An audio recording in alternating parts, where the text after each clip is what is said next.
क्या अखिलेश यादव को चुनाव से पहले अपने ही साथी धोखा देने वाले हैं? क्या वो कहानी शुरू हो चुकी है जिसका अंदेशा लंबे समय से लगाया जा रहा था?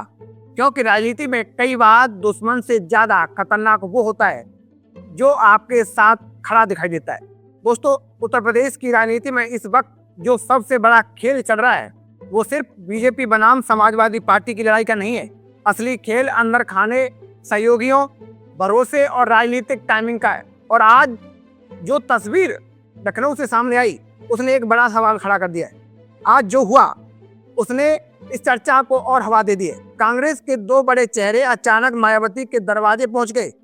एक तरफ बाराबंकी से सांसद तनुज पुनिया, दूसरी तरफ कांग्रेस के एससी विभाग के चेयरमैन राजेंद्र पाल गौतम। अब दोस्तों, सवाल यह है कि बहन जी ने दरवाजा खोला या नहीं।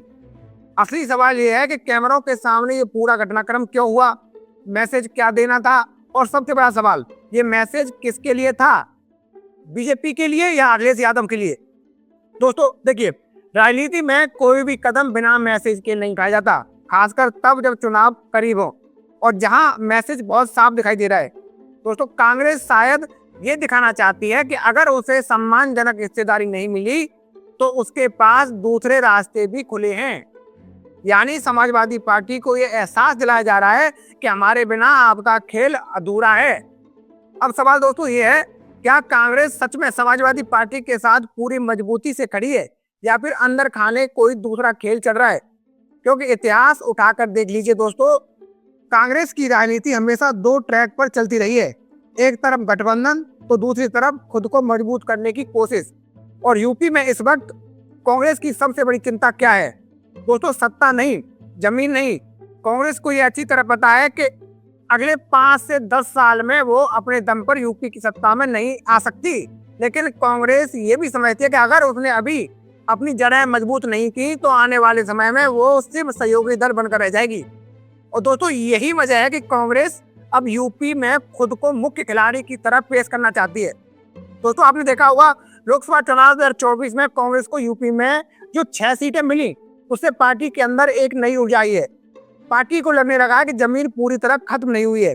और यही कारण है कि अब कांग्रेस सिर्फ सपा की बैसाखी बनकर नहीं रहना चाहती।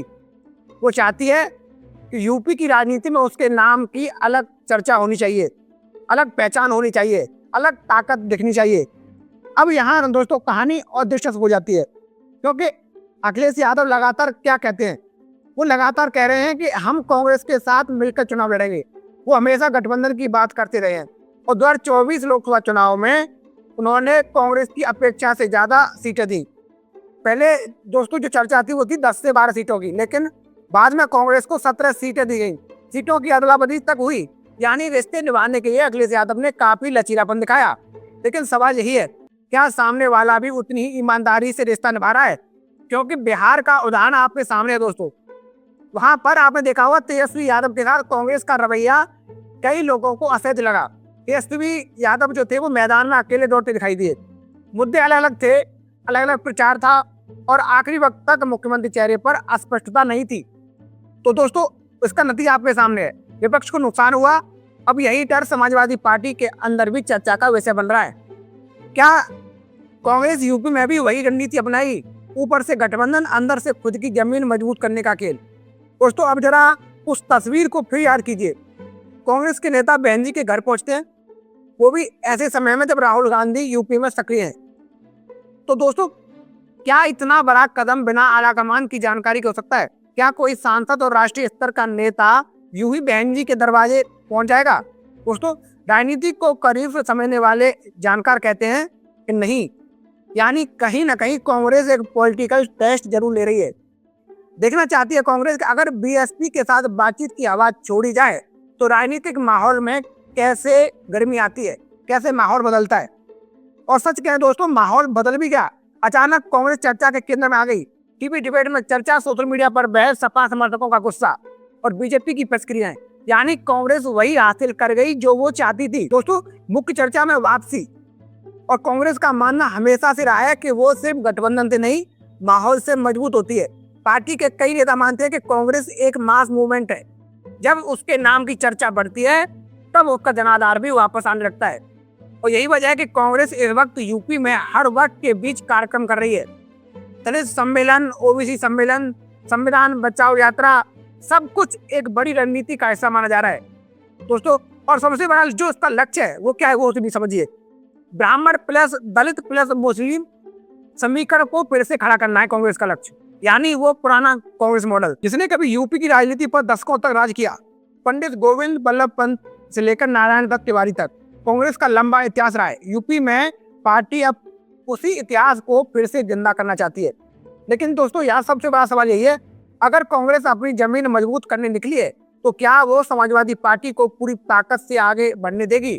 क्योंकि अगर सपा बहुत ज्यादा मजबूत हो गई तो कांग्रेस हमेशा जूनियर पार्टनर बनकर रह जाएगी और कांग्रेस शायद अब ये भूमिका नहीं चाहती। और यही वजह है कि अंदर खाने से चर्चा तेज हो गई है कि चुनाव आते जाते रहते हैं, कांग्रेस सीटों पर बड़ा बदलाव बन सकता है दोस्तों, अलग लाइन ले सकती है कांग्रेस और जरूरत पड़ी तो बसपा के साथ संवाद का रास्ता भी खुला रह सकता है दोस्तों। अब सवाल ये है, क्या अखिलेश यादव ये सब नहीं समझ रहे हैं? क्या वो इतने मायूस हैं? दोस्तों नहीं, राजनीति में इतने लंबे समय तक टिकने वाला नेता इतना सीधा नहीं होता। अखिलेश यादव सब देख रहे हैं, वे जानते हैं कि कांग्रेस का अपना एजेंडा है, लेकिन अखिलेश की राजनीति रिश्ते निभाने वाली राजनीति रही है। यही वजह है कि वो अभी भी सार्वजनिक तौर पर गठबंधन के पक्ष में खड़े दिखते हैं।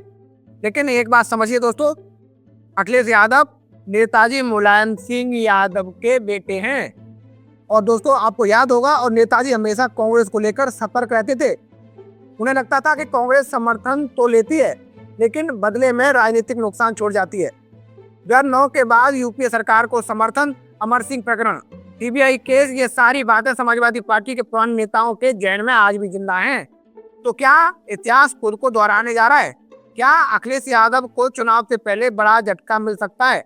और क्या कांग्रेस आखिरी वक्त में ऐसा खेल खेल सकती है जिससे सपा की नाव बीच धारा में डगमगा जाए?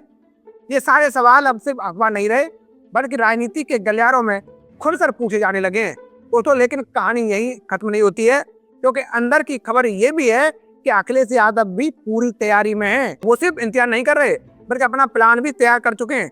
अगर कांग्रेस अलग रास्ता चुनती है तो सपा का अलग कदम क्या होगा? कौन से नए समीकरण बनेंगे? कौन से चेहरे आगे आएंगे? ये कहानी अभी बाकी है और आने वाले दिनों में यूपी की राजनीति में बहुत बड़े मोड़ देखने को मिल सकते हैं, जिसके बाद पूरा चुनावी गणित बदल सकता है। सवाल अब सिर्फ गठबंधन का नहीं है, सवाल भरोसे का है। क्या सपा और कांग्रेस साथ रह पाएंगे? क्या बसपा किसी बड़े खेल का हिस्सा बनेगी या फिर तीनों दल अलग अलग रास्ते चुनकर बीजेपी को फायदा पहुंचाएंगे? दोस्तों आने वाले महीनों में यूपी की राजनीति में जो होने वाला है वो बेहद दिलचस्प और निर्णायक होने वाला है। इसलिए दोस्तों मैं था आपका अपना मुकेश उपाध्याय। अगर आपको हमारी जानकारी अच्छी लगी हो तो कमेंट बॉक्स में जरूर बताइएगा। जय हिंद।